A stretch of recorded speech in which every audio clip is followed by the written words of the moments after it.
Good evening, my name is Shelley Stevens and I'll be presenting on enablers and disablers.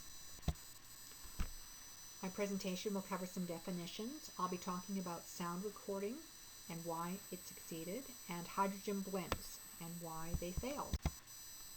So for the definitions, an enabler is a person or thing that makes something possible.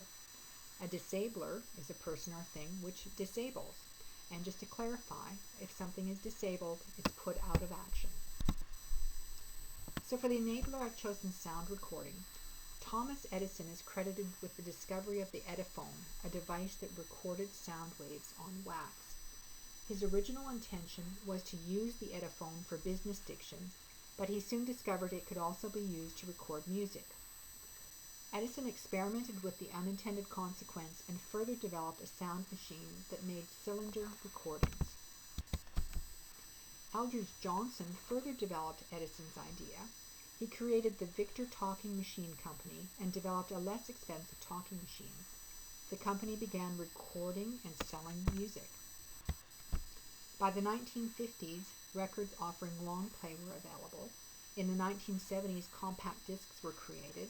And in the mid-1980s, MP3 players compressed music into computer files using a digital audio encoding format. So why did sound recording succeed? Music has been around for centuries, but the ability to record and distribute music is a relatively new innovation. The concept was developed, adopted by many users, and is still in use today. People like having the technology to listen to music on their terms and in their own homes. Sound recording allowed artists to mass produce their music, distribute it, and ultimately become famous musicians very quickly. Although the technologies to record sound have changed greatly over the last decade, the goal of recording and distributing music remains strong. So for the disabler, I've chosen the hydrogen blimps.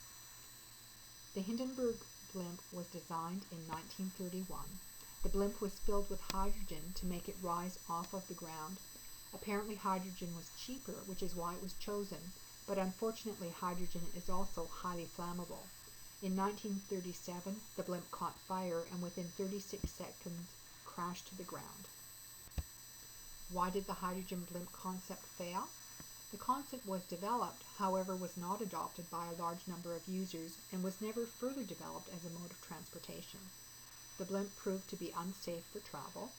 Negative publicity surrounding the Hindenburg accident turned people away from the concept, eliminating any consideration for further development of hydrogen blimps, and safer modes of air travel, such as airplanes, were created. Thank you for joining me for my presentation. Here are the references.